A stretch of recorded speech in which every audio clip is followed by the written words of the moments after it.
The Proud Heron's Breakfast. Ardea was a heron who thought very highly of himself. He spent his mornings preening his feathers until they shone like silk. This morning, Ardea was walking sedately along the bank of a stream, his eyes on the clear water, and his long neck and pointed bill ready to snap up a likely morsel for his breakfast. He stepped carefully, making sure not to splash his beautiful wings. The clear water swarmed with fish, dancing between the reeds. They were quick and silvery, but Master Ardea was hard to please that morning. He watched a group of tiny minnows wiggle past his feet.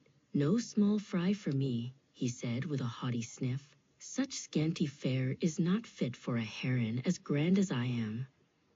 A moment later, a fine young perch swam near.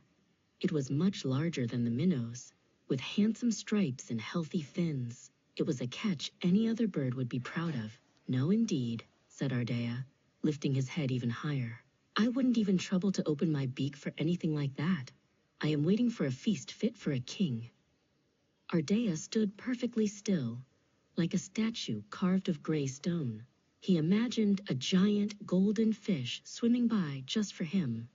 The morning air was quiet, and the reeds swayed in the breeze.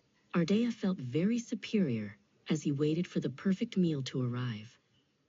However, the world does not wait for proud birds. As the sun rose higher, the water began to warm up. The fish felt the heat of the morning sun on their scales. The fine young perch flicked his tail and decided he had stayed in the shallows long enough. Soon, the other fish followed. They left the shallow water near the shore and swam below into the cool depths toward the middle of the river. The ripples faded, and the water near Ardea's feet became as still as glass. There wasn't a single fin or tail left to be seen.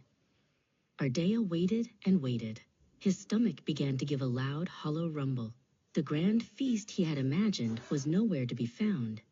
The heron saw no more fish, and the golden sun was now high in the sky, making him feel very tired and very hungry.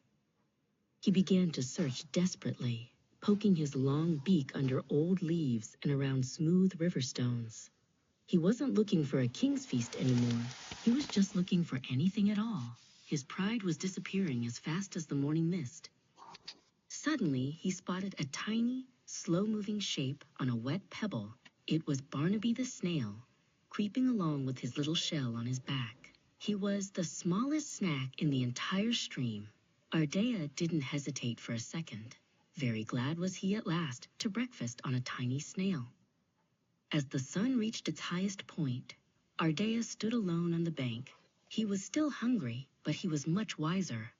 He learned that by being too hard to please, he had lost a wonderful meal and ended up with the very worst option. From that day on, Ardea was thankful for every fish that swam his way.